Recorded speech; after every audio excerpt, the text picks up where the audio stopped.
m'appelle Alexandre, je travaille au commissariat général aux réfugiés et aux apatrides depuis environ 1 an en tant qu'officier de protection et je traite principalement de l'Arménie et des pays du Caucase.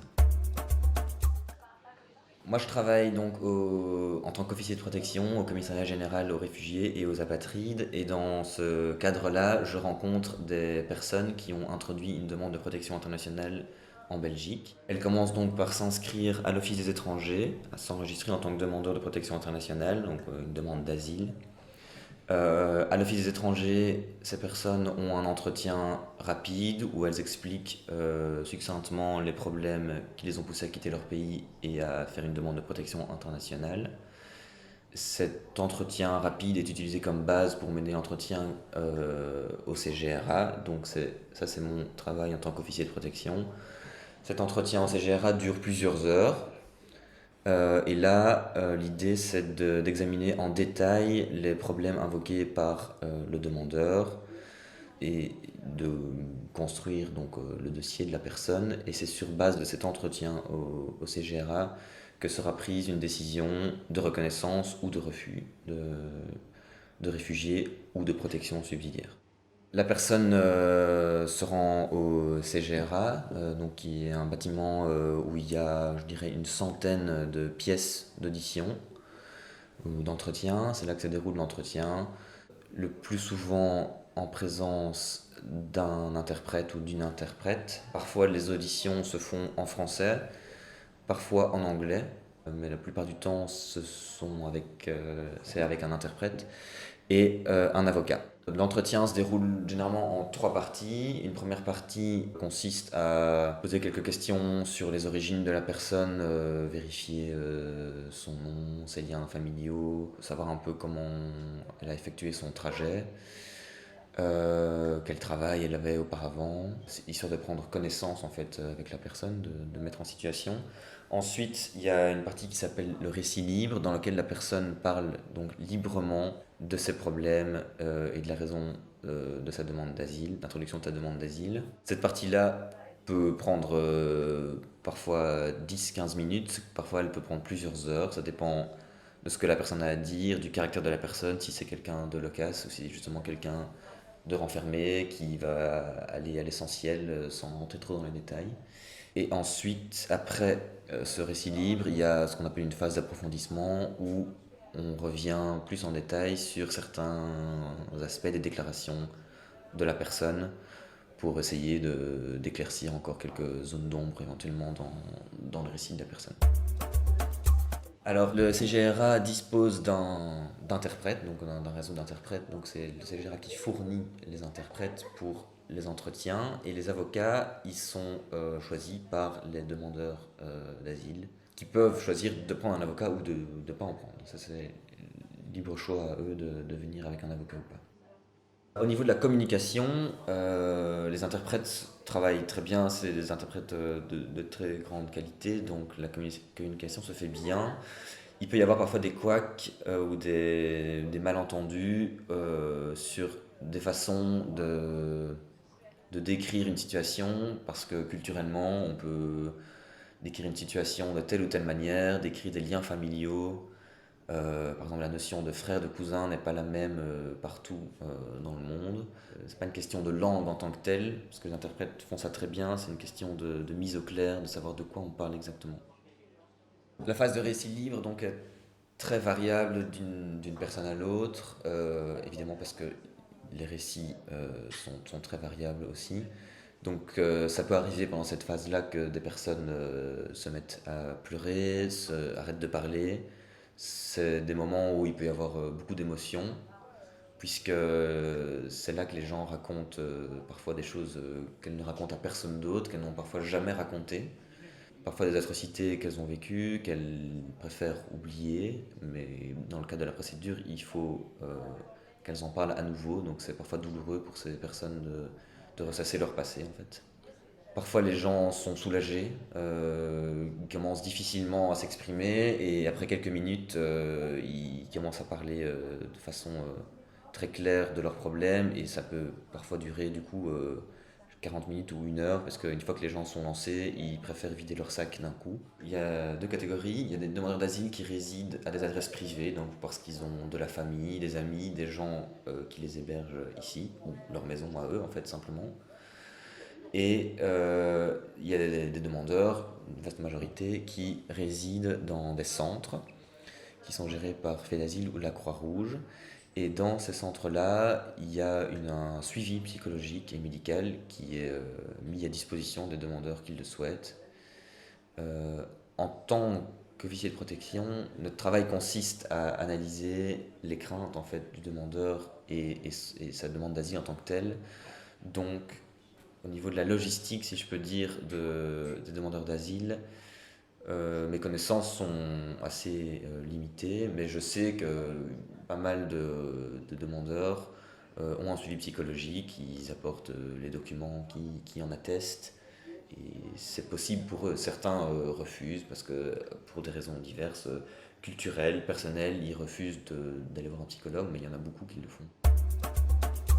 Je travaille principalement avec des personnes originaires d'Arménie et du Caucase, donc je pourrais parler de ces demandes-là, je ne pourrais pas parler pour des gens qui viennent du Togo, d'Afghanistan. Les craintes dans cette région-là, il y a eu une guerre assez féroce, enfin très féroce, avec des milliers de morts en 2020. Donc il y a des demandes qui sont liées à cette guerre et au service militaire obligatoire qui est encore en vigueur en Arménie et que beaucoup de personnes ne veulent pas suivre pour diverses raisons. C'est aussi un pays d'une société très paternaliste, très conservatrice. Donc tout ce qui est droit de la communauté LGBT est quasiment néant. Donc il y a des demandes qui sont liées, des dossiers orientation, on appelle des dossiers orientation sexuelle. Beaucoup de dossiers qui sont liés à ça. C'est un pays, maintenant la situation est stabilisée, mais il y a eu des périodes où il y avait des craintes liées à des motifs politiques, parce qu'il y avait des persécutions envers des gens qui appartenaient à tel ou tel parti. À présent, ça s'est un peu calmé à ce niveau-là. Et c'est un pays très corrompu, enfin, c'est une région où la corruption, en façon générale dans cette région, la corruption est assez endémique, particulièrement en Arménie.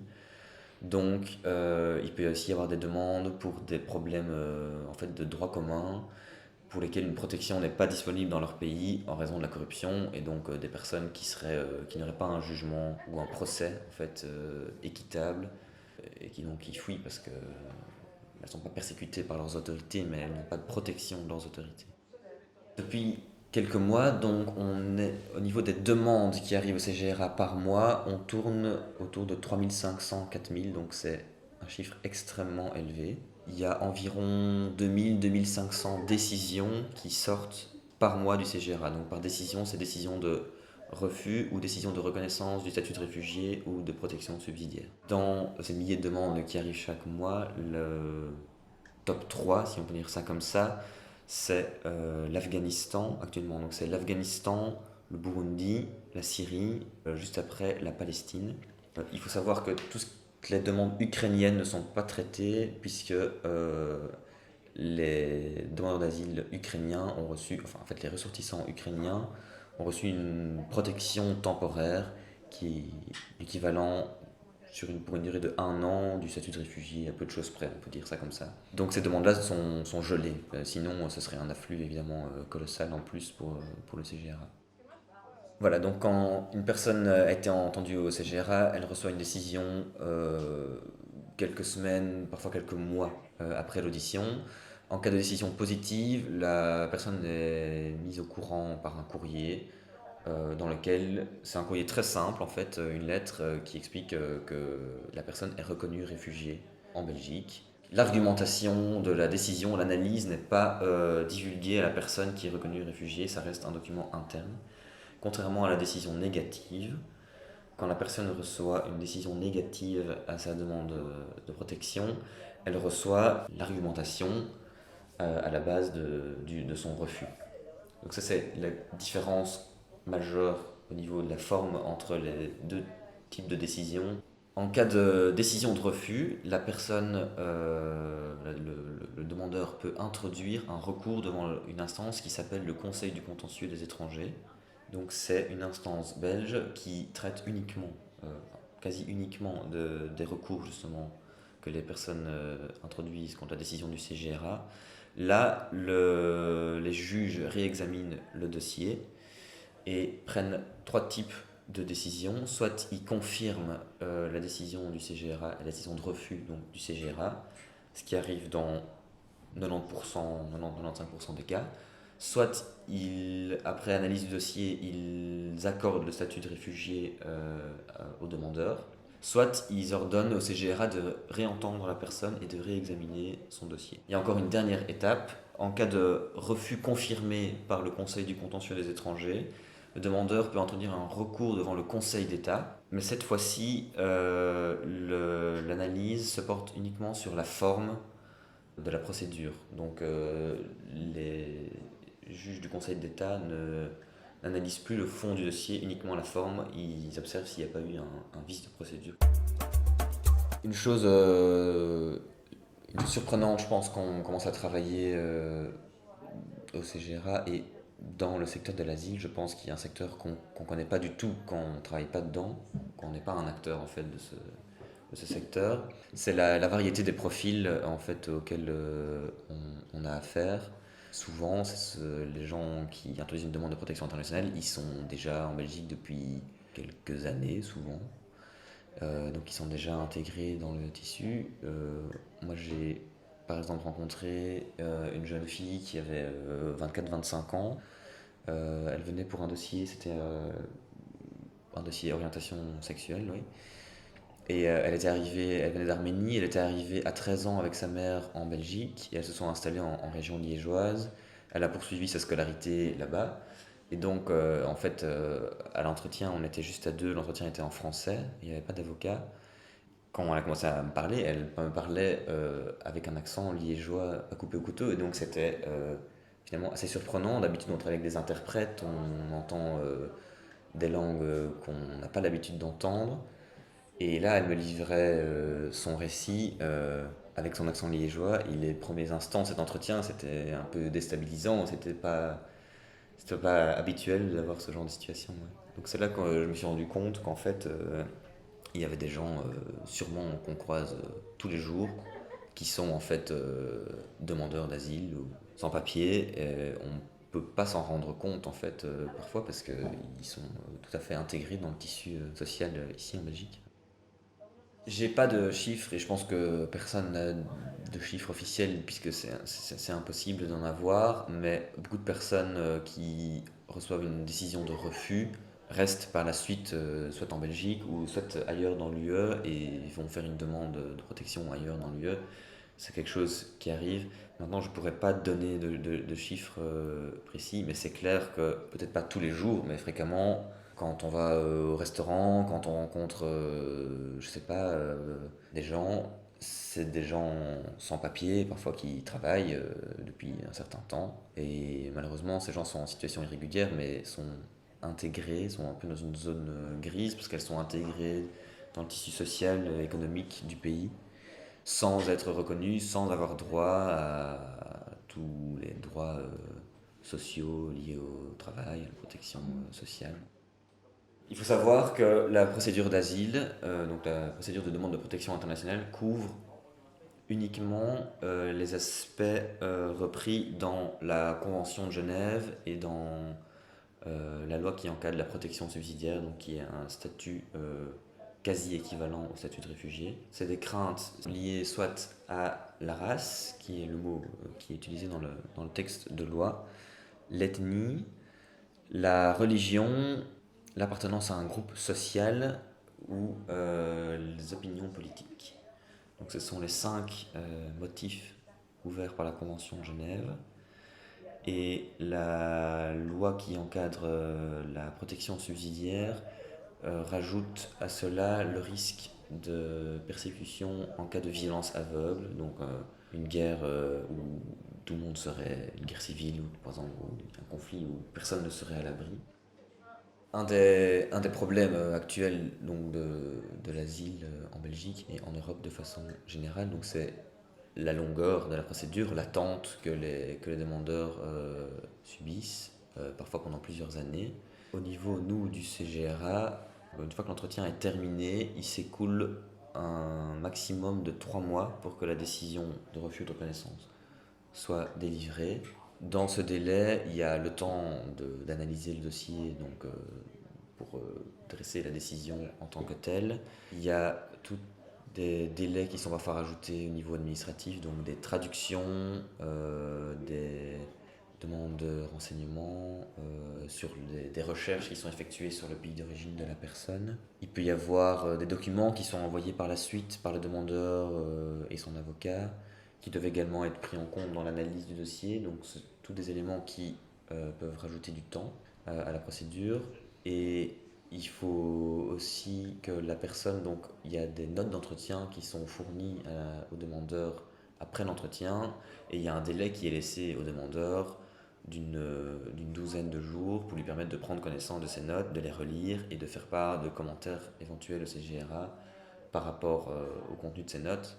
Si d'aventure il y a des choses sur lesquelles la personne n'est pas d'accord, qui n'ont pas été dites ou qui n'ont pas été indiquées comme elle le souhaitait dans ces notes. Donc c'est tout cet ensemble d'éléments qui rallongent un peu la procédure, mais qui sont nécessaires pour fournir un travail de qualité, pour analyser de façon correcte et objective un dossier. Le système, c'est par ordre d'arrivée. Évidemment, il y a des facteurs qui font que certains dossiers sont traités de façon prioritaire. Mais étant donné qu'il y a un afflux massif depuis plusieurs années, la file s'agrandit. C'est pour ça que les délais sont rallongés. Le CGRA, c'est une institution indépendante, et cette indépendance vis-à-vis du pouvoir politique, c'est la garantie qu'il n'y ait pas d'ingérence politique dans le traitement de l'asile en Belgique, suivant un changement de gouvernement, par exemple, comme ça peut être le cas par exemple, avec un autre aspect de la vie politique, par exemple les finances. C'est un aspect qui est fort affecté par un changement politique dans la gouvernance, tandis que la procédure d'asile, grâce à cette indépendance du monde politique, continue à faire son travail, peu importe les changements politiques qui ont lieu.